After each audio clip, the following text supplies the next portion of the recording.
académico asociado al Instituto Ecuatoriano de Economía Política. Vamos a conversar con él sobre la propuesta de reforma a la jubilación patronal. Gracias por estar con nosotros, abogado. Iniciemos esta conversación. ¿En qué consiste esta propuesta que fue incluso anunciada por parte de la propia ministra Ivonne Núñez? Sí, yo creo que para comenzar a entender la propuesta, primero hay que conocer qué es la jubilación patronal. Y conocer la jubilación patronal es entender, contrario a lo que vienen diciendo algunos sindicalistas, no fue una conquista laboral. Una conquista laboral es cuando se obtiene un derecho a través de manera combativa, digamos, ¿no? En las calles. Esto no fue así. En el año 37 se crea la jubilación patronal. Luego lo que se hace es plasmarla en el Código del Trabajo, que lo mantenemos hasta ahora. Y de hecho, desde el inicio de la jubilación patronal se indicó que esto era una medida temporal. ¿Por qué? Porque solo tenía como fin cubrir parcialmente y de manera temporal a aquellos trabajadores que no iban a poder alcanzar la jubilación de vejez de la reciente caja del seguro creada. Entonces, tanto así que tenía fecha de eliminación, que era el 1 de enero de 1950. Pero cuando se crea el Código del Trabajo no ponen disposiciones transitorias para nada. Y se queda pese a que era temporal. Y bueno, luego van pasando los años y ya por los 80 empiezan a darse cuenta que la jubilación patronal, que desde el inicio era solo para los trabajadores que tenían 25 años de servicios continuos o discontinuos para la misma empresa, tenían derecho a esto.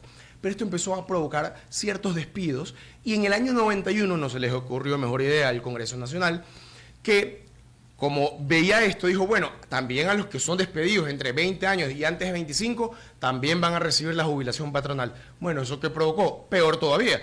Se empezó a despedir a los 19 y 18 años. Pero la cuestión, ¿por qué empezó a llamar tanto la atención en los últimos años? Por culpa de la Corte Nacional de Justicia. ¿Por qué? Porque pese a que el cálculo no había cambiado en casi 80 años, la forma de calcular era la misma, se ha mantenido un cálculo igual en todas las cortes. Bien, estos nuevos jueces, arbitrariamente se les ocurre, no, así no es como yo digo. Entonces calculan de una manera tan cara que en algunos casos superaba el 1000% de lo que realmente se debía pagar. Entonces se volvió impagable. Lógicamente, como predijimos, esto iba a provocar despidos masivos. Y empezó a ocurrir. Y es lo que está pasando. Justamente con esto se engancha el tema, ¿no? Y no solo a cualquier tipo de personas, sino a trabajadores medios. ¿A qué me refiero? Personas que tienen entre 40 y 60 años, a los que llamo ninis. ¿Por qué? Porque ni tienen la facilidad luego de encontrar un empleo formal, ni tienen la posibilidad de jubilarse por el IES todavía. Quedan en el limbo. Entonces, ¿qué debe hacerse? Eliminarse la jubilación patronal porque no tiene ni sentido histórico, ni económico, ni social. Pero vamos a ver ahora la propuesta. Antes de iniciar la propuesta, ¿cómo se vive y cómo es hoy por hoy la jubilación patronal? ¿Quiénes se acogen a esta jubilación patronal? ¿Qué requisitos deben de cumplir? Dicen que solo el 5% de los trabajadores formales tienen el derecho a la jubilación patronal, lo cual es muy poco. Pero lo que no se ve, esto es muy importante que quiero recalcar siempre, la gente suele ver solo lo que se ve, digamos, es decir, la gente que recibe el beneficio, pero no ven la gente que es despedida o que deja de ser contratada, que está en la informalidad, porque ellos ni siquiera tienen voz. Los informales y los desempleados no tienen voz. Los sindicatos solo pelean por los suyos, que además son los privilegiados, entre comillas, porque solo 3 de cada 10 tienen empleo pleno. Entonces, ¿qué hizo esta propuesta? Dijo, con la excusa supuestamente que sí, provoca despidos, dijeron, pero engancharon con un tema. Coincide que el IES tiene, como todos sabemos, falta de flujo. Y por algún motivo metieron al IES. Entonces ahí empezamos a atar cabos, ¿no? ¿Qué es lo que propone la propuesta? Que tanto trabajadores como empleadores aporten un porcentaje del sueldo a un fondo para capitalizar el trabajo. Pero, a ver, ojo, ya existe eso desde el año 38, se llama fondos de reserva. Además, ya existen los aportes que se paga al IES para la jubilación. ¿Por qué se le quiere sobrecargar aún más a los trabajadores, empobreciéndolos más? Y lo que es peor, no a los empleadores. ¿Pero por qué es grave a los empleadores? Porque ya encarecen aún más todavía el contrato de trabajo. Tomen en cuenta esto. Un señor de una picantería que tiene un trabajador con el salario básico, uno va a decir, él gana $470, que no es tan bajo si comparamos con el resto de países de Latinoamérica. Pero en realidad no paga $470. Termina pagando si mensualizamos todos los demás beneficios, 13º, 14º, vacaciones, fondos de reserva y aportes, termina pagando casi $660 mensuales por un trabajador en una picantería. Ahora, esto es importante, este ejemplo, no solo para que conozcan cuánto realmente cuesta un trabajador en la vida real, no 470, mínimo 660. Y además, ¿por qué el caso de la picantería? Porque la mayoría de negocios son MIPYMES, el 99.6% de los negocios son MIPYMES y ellos representan más de la mitad de la empleabilidad. Entonces, cuando se quiere atacar a los empleadores que creen que son magnates, en realidad se ataca a estas personas sencillas, a los humildes. Y lo que va a provocar es lo que ya ha venido pasando. Mientras más, entre comillas, progresividad o protección a los trabajadores supuestamente se crea, realmente esa protección pasa únicamente a una gran minoría, 3 de cada 10. 7 no tienen nada. Es más, si ponemos de ejemplo de que la rigidez y la progresividad laboral empeora la empleabilidad, pongamos a uno reciente. En el 2015 se eliminó el contrato a plazo fijo. Se suponía que eso tenía que mejorar la estabilidad de los trabajadores y no lo hizo. Porque desde el 2015 al 2025, por lo menos 1 millón de personas perdieron todos sus derechos laborales, porque pasaron de la formalidad a la informalidad. Y nadie habla por ellos. Yo no estoy diciendo que se elimine por último la jubilación patronal para los que ya están, o los que ya están contratados actualmente, pero sí para los futuros, porque estamos viendo... ¿Usted está de acuerdo que se elimine? Que se elimine absolutamente, no que tiene que ser cambiado por algo, porque no tiene sentido histórico, ni económico, ni social. ¿Por qué en ese sentido? ¿Qué es lo que recibe el ciudadano que trabaja de forma... que le descuentan todos los beneficios o no beneficios? ¿Qué es lo que recibe con esta jubilación patronal? ¿Cuáles son esos beneficios? Recibe una pensión mensual, o puede ser un fondo global, pero ya no se está pagando eso por lo caro que se volvió. Una pensión mensual. ¿De cuánto? Depende del año, es que depende de muchos factores, del sexo, del año de servicios, de la edad, okay, etcétera. Entonces puede ser yo al ojo de todos los casos que he visto, yo podría decir que va alrededor de $200. ¿Mensuales? Sí, podría ser, pero obviamente depende. ¿Por qué tiempo?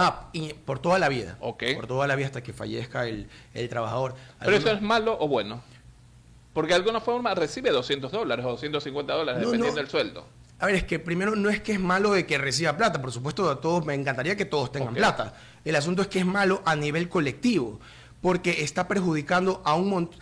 Solo pocos están recibiendo eso, porque ya como saben que va a salir muy caro, hay muchos que están siendo despedidos. Es más, sale más beneficioso pagar una indemnización por despido, que es carísima en Ecuador si comparamos con otros países vecinos, que pagar la jubilación patronal. Entonces, no es beneficioso. Entonces, lo que yo propongo... No es beneficioso para el empleador. No, para el empleador si quiere, pero yo no estoy pensando en el empleador, yo estoy pensando en los que están siendo despedidos o los que no están siendo contratados. Solo unos pocos terminan recibiendo ese beneficio porque los demás son despedidos. Entonces, pese a que el empleador o el trabajador no quieren terminar el contrato de trabajo, pero como los derechos del trabajador son irrenunciables, y el empleador, por más que le diga, y he visto muchos casos de eso, los dos se llevan muy bien y le dicen, en verdad, tú trabajas estupendo, no quisiera que te vayas, pero lamentablemente no me da el flujo para que cuando me toque pagarte la jubilación patronal, yo tenga que pagarte cuando tú estés pasivo,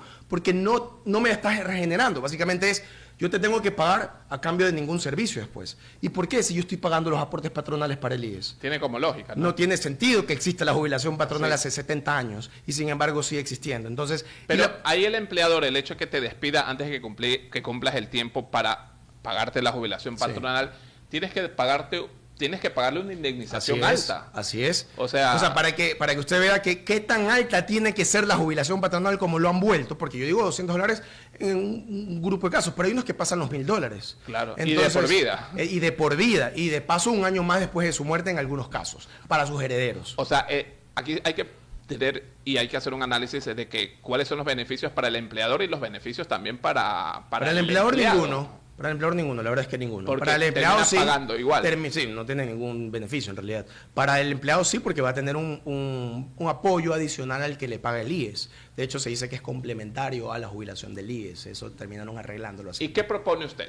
No, lo que yo propongo es que se elimine totalmente y que no se acepte tampoco la propuesta del Ministerio del Trabajo, porque la propuesta del Ministerio del Trabajo tiene como fin no evitar despidos aparentemente, sino fondear al IES. Lo que quiere es que el BIES, que es propiedad del IES, administre un fideicomiso Ok. con estos nuevos fondos que van a ser pagados tanto por empleadores como por trabajadores. Es decir, van a encarecerle la vida a los trabajadores, pero también a los empleadores. Pero cuando hacen eso con los empleadores, es decir, si ya antes, ahora mejor dicho, tengo que pagar el sueldo más un 40% más, ¿cuánto más tengo todavía que pagar? Y está demostrado que mientras más encarecen el contrato de trabajo, más personas terminan en la informalidad y en el desempleo. ¿Y qué es la informalidad? Es trabajar ni siquiera con lo mínimo, solo tienen a lo mucho un pago, que a veces no cumple el mínimo, pero no tienen ni seguridad social, ni seguridad ocupacional, ni hablemos de 13º, 14º vacaciones. No tienen nada, no tienen ningún tipo de protección por el Estado.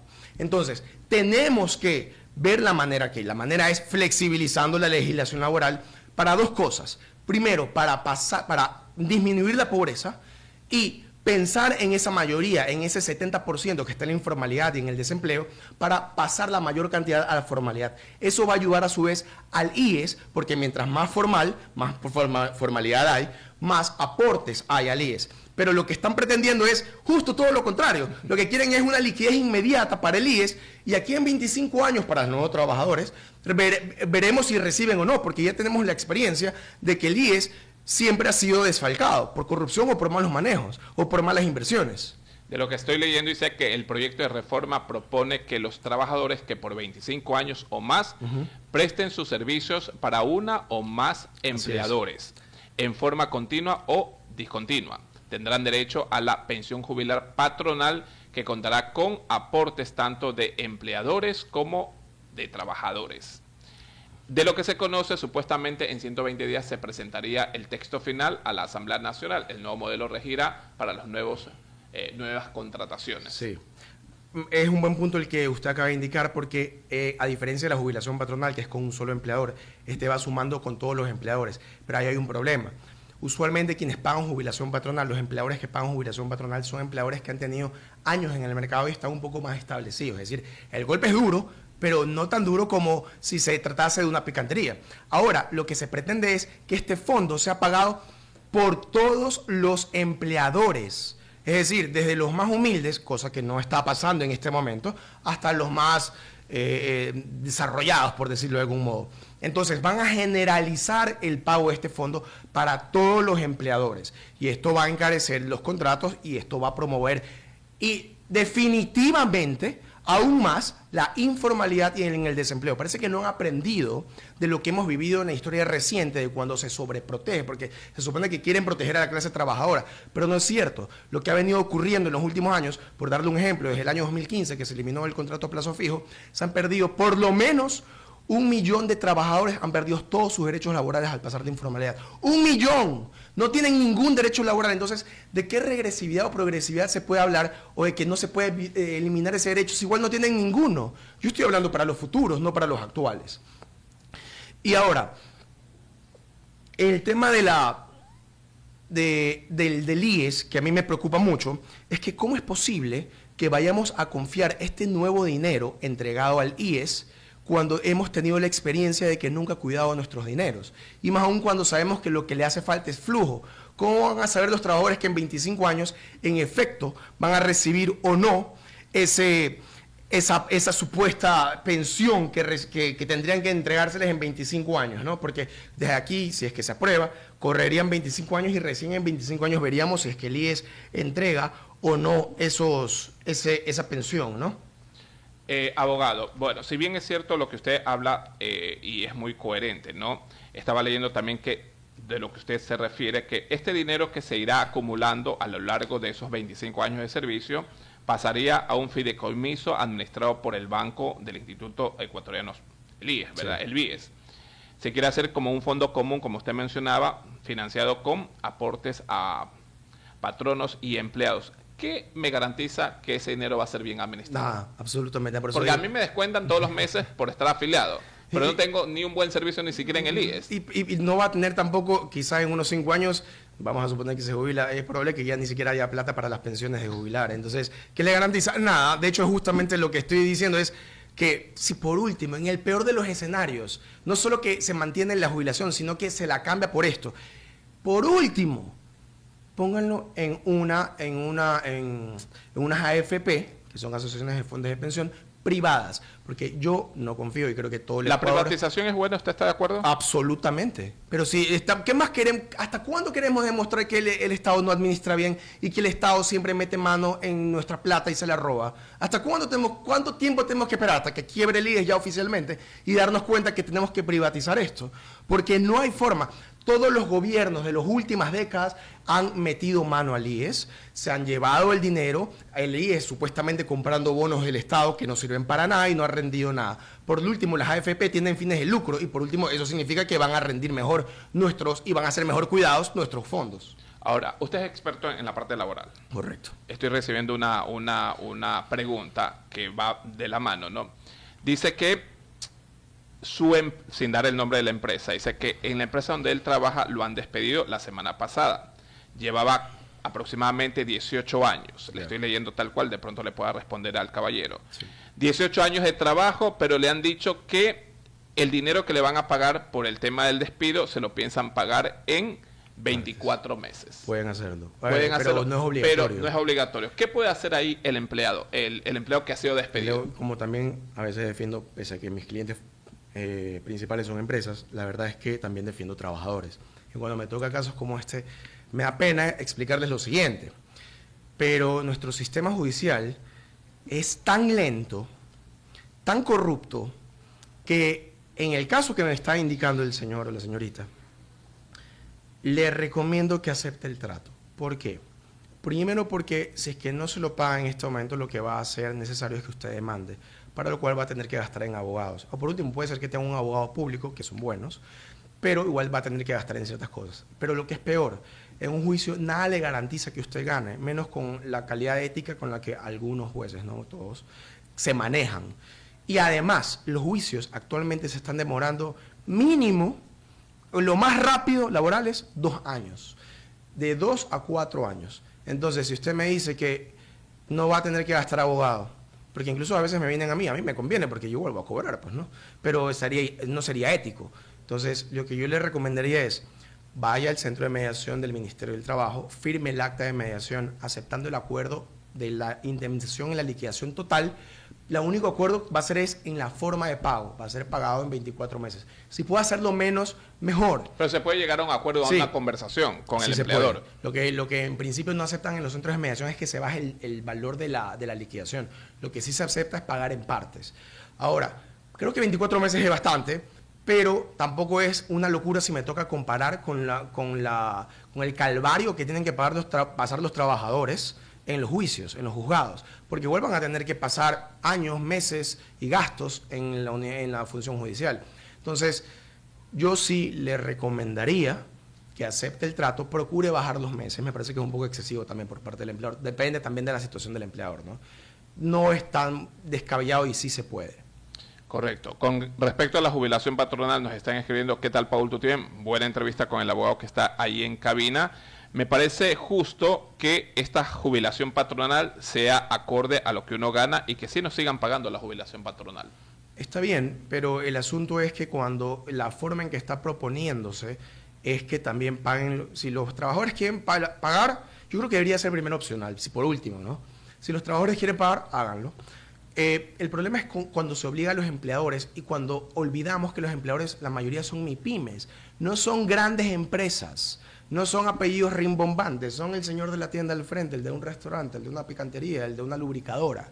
No son magnates. Entonces, el hecho de seguir manteniendo al menos la jubilación patronal como está, lo que va a ocasionar, no sé qué edad tenga la persona que está preguntando, pero si tiene una condición en la que he venido trabajando para un mismo empleador, se me ocurre 17 años, y si esto no se cambia, tenga la plena seguridad que lamentablemente en 1 o en 2 años lo van a despedir. ¿Y qué va a pasar con usted? Luego sí va a tener una pensión, que al final tampoco es que mensualizado sí representa algo, pero no va a sumar lo suficiente porque no va a tener la jubilación del IES. Entonces con eso no se va a poder vivir y no va a poder conseguir trabajo tanto. Y además, algo muy importante, nos estamos olvidando de la mayoría, que son los más pobres, los que no tienen voz, los excluidos, los ignorados, que son los desempleados y los informales. Yo le digo privilegiados a los trabajadores, a este 30% que tiene este empleo formal y pleno, pero no es que lo hago de una manera negativa, gracias a Dios tienen ese empleo. Pero lamentablemente los contratos se han vuelto tan caros que una gran mayoría está en la nada. No reciben nada, o si reciben, reciben poco y sin ningún tipo de beneficio laboral o protección ni de seguridad social. Nunca se van a jubilar ellos. Entonces lo que tenemos que hacer es traer a estas personas a la formalidad. Pensemos en la mayoría, en los más pobres. Correcto. ¿Qué le dicen sus clientes? Esos, de pronto, comerciantes que tienen pocos empleados y que ahora están sujetos a esto de lo que se quiere proponer. No, por supuesto, tienen la misma preocupación que usted tiene de, primero, porque estamos seguros que esa plata va a ser cuidada, eso es lo primero. Segundo, si son grandes empresarios, vamos a suponer, quizá puedan pagarlos, pero la verdad es que las grandes empresas son solo el 0.4%. Pero para las MIPYMES sí va a ser un golpe, porque es un incremento adicional a los gastos. Recordemos que no solo gastan los restaurantes, lo que fuese, las lubricadores en nómina, gastan en otras cuestiones, en servicios básicos, en IES, gastan en impuesto a la renta, en municipio, que el ambiente, todo se controla aquí, todo es caro aquí. Entonces, ¿qué es lo que dicen? Yo no sé cómo voy a aguantar que me carguen otro porcentaje adicional, o sea, adicional del 40% que ya pago, ¿cuánto más tengo que pagar? Un 10% adicional. Eso lo que va a provocar es que suele pasar en estos casos. Se queda un grupo de trabajadores, se van excluyendo uno, se va despidiendo, y lo que hacen es hacer trabajar más a los trabajadores que se quedan por el mismo sueldo, aunque con ese adicional sería, ¿no? Pero en realidad termina generándose todo un mal ambiente, una mala calidad de vida para todos, y lo peor de todo, una familia pasó a la pobreza, y no una, van a ser cientos. Ahora, ¿qué pasa con ese MIPYME o aquel empresario que, ok, está sujeto a esta jubilación patronal, va a pagar de por vida ese monto a ese empleado? Sí. Y de aquí a mañana esa empresa, me invento, el dueño de locales que venden cebollados, quiebra y cierra. Ya, ¿Qué va a pasar ahí? Es una buena pregunta, porque en realidad... ¿Quién le paga a ese empleado? Si es una persona natural, igual la deuda queda. Entonces tiene que seguir pagándose. ¿Quién Entonces, paga? Si es el empleador es una persona natural, ¿Ya? Él tiene que seguir pagando, porque no deja de ser una obligación que él adquirió. Pero ya no tengo los negocios, porque No. quebré, ¿por qué motivo? Sí, pero eso no quita la obligación. De hecho, es tan loca nuestra legislación, ya que toca este tema, que es increíble este país. Cuando por eso es que ya, de hecho, ha bajado la cantidad de emprendedores, ¿no? Pero una de las cuestiones tan desgraciadas en este medio mercado laboral donde vivimos en Ecuador, es que si usted quiebra, que la mayoría de los que quiebran son emprendedores jóvenes que se endeudan y todo lo demás y tienen un sueño, y además de gastar lo normal, pierden sus ahorros. Cuando quiebran, la legislación laboral entiende eso como si hubiese despedido a sus trabajadores. Es decir, usted no solo que perdió sus ahorros, sino que le debe al banco por el préstamo. De paso, los equipos que se le quedaron guindados ahí porque ya no le va a servir, porque no le salió el negocio. De paso, termina el contrato porque el negocio no dio para más, quebró, y le tengo que pagar a los trabajadores como si yo los hubiese despedido. Yo no los despedí. El negocio quebró. ¿Yo qué culpa tengo que el mercado funcione de tal o cual manera? Entonces, ¿qué hace eso? Espantar a la gente. ¿Cómo yo voy a lanzarme a emprender un negocio si cuando quiebro, no solo que ya sufro las consecuencias normales, sino que después, tras cuernos palos, tengo que pagar indemnizaciones altísimas como si yo hubiese despedido al trabajador, como si lo hubiese sido hecho a propósito, cuando no es así? Entonces, cuando uno quiebra en Ecuador en un tema laboral, no es que uno se suelta y se siente desentendido. No, no pasa eso. Y lo peor de todo, los que más sufren esto son los empleadores más humildes. Ahora, ¿qué hace ese señor que tenía una cadena de cebollado, locales de cebollado? Que lamentablemente me fui del país y ya no quiero tener el negocio. Sí, se fue del país, es más fácil para él. Más fácil. Sí, es más fácil porque... Bueno, pero aquel que de pronto cierra los locales, tenía 5 locales donde vendían encebollados. Todos cerraron. ¿Qué hace? ¿Tiene que pagar? Pero tiene que seguir pagando porque es una obligación que adquirió con ese trabajador. Pero eso no puede eliminarse. No está esa excepción en nuestra legislación laboral. Por eso les digo, nuestra legislación laboral es una locura. Lo único que hace es promover la miseria. Qué bestia, ¿no? Agradecemos la presencia del abogado. Gracias por estar con nosotros acá. Eduardo Barrio Nuevo, que estuvo con nosotros hablando sobre esta propuesta por parte del gobierno, por parte del Ministerio de Trabajo, con respecto a la jubilación patronal. ¿Algo más que quiera acotar de pronto? No, nada. Yo pido mucho. Hay gente que me dice, no, es que tú eres patronal, que no sé qué, que no sé cuánto. Y le digo, no. A mí me educaron de determinada manera. Y la verdad es que en este propósito, y a mí nadie me paga por estar aquí, por cierto, para la gente que dice que soy patronal y que me pagan las cámaras, no, nadie me paga. Sino que me educaron de determinada manera. Y yo estoy aquí para darle voz a quienes no tienen voz, que son los informales y los desempleados. Nadie habla por ellos. Los sindicatos, ¿por quiénes hablan? Por los privilegiados, entre comillas, ¿no? Que es un 30%. Por ellos hablan, porque de ellos viven además, ¿no? Entonces, a ellos no les importan los informales y los desempleados, porque al final ellos no les dan la plata, ¿no? Entonces, pero tiene que haber alguien que escuche a los informales y los desempleados, porque son personas desprotegidas, que están bajo el sol. Cuando ustedes ven en la calle, bajo un semáforo, un señor vendiendo ciruelas, bueno, él es uno de los informales que muy probablemente está ahí por causa de nuestra legislación. Tenemos que ver la manera. Yo no digo que toquemos a los que ya están, con el contrato que ya tienen, tengan sus beneficios, hasta que se termine su contrato, no pasa nada. Pero con los nuevos, flexibilicemos, porque no es posible que no tengan nada. Y a veces dicen, estos iluminados, es que o es todo o es nada, es como yo digo o no tienen nada. Pana, no es tu vida. Tienes a gente que tiene familia, tiene hijos y ni siquiera tiene seguridad social, no tiene cómo cubrir ni siquiera gastos médicos, ni siquiera la alimentación normal. Entonces, ¿cómo es posible que podamos estar tranquilos cuando la gran mayoría de ecuatorianos vive en la informalidad, en el desempleo, en la pobreza? No es justo. Y esto solo se ha mantenido, estas legislaciones, por politiquerías, porque suenan bien, pero en la práctica, en el papel se ven hermosos, pero en la práctica son solo miseria y sobre todo en contra de los más pobres.